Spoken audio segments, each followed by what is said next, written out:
మండలంలోని వివిధ గ్రామాల నుంచి వచ్చిన నా ఆత్మీయులు, మా టిఆర్ఎస్ కుటుంబ సభ్యులు, రాజవరం గ్రామం నుంచి వచ్చిన ప్రతి ఒక్క అన్నకు, తమ్మునికి, అక్కకు, అందరికీ కూడా హృదయపూర్వక నమస్కారం.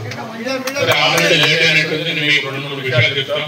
సరే, గత ఎలక్షన్ ఏం జరిగిందో, జనం ఎట్లా మోసపోయినారు మీరు అందరూ చూశారు. దాని తర్వాత ఏం జరుగుతున్నది నేను ఆ రోజున కూడా ప్రతి ఒక్కరికి చెప్పాను.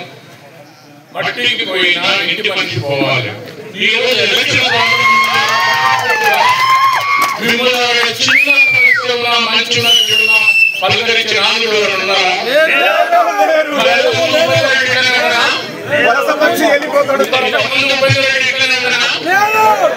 ఈ రోజు చిన్న ఉదాహరణ, డబ్బులు పెట్టుకుంటే నీ పార్టీ నా పార్టీ నువ్వు లేదని మన వాళ్ళకి ఇస్తలేదు.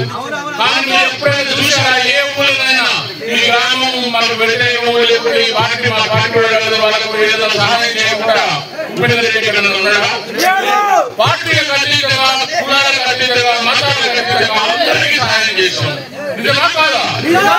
మీకు కావాల్సింది ఎవరు? మరి మీకు కులాలకు మతాలకు అతీతంగా ప్రజల గురించి, ఊళ్ళ గురించి, మరి ఏ గురించి ఆలోచించే నాయకుడిని చూసుకోవాలి. నేను ఆ రోజు ఎన్నో కావాలి, ఎవరు ఎప్పుడు ఫోన్ చేసినా ఖచ్చితంగా పాల్గొంటాం. ఎవరికి ఏం కావాలన్నా ఖచ్చితంగా చూస్తాం.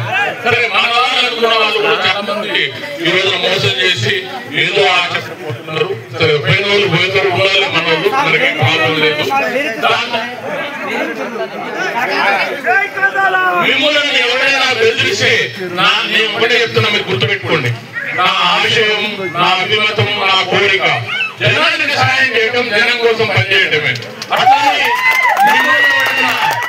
మిమ్మల్ని బెదిరిస్తే ఒకటి కొడితే 2 కొడతా, 2 కొడితే 4 కొడతా.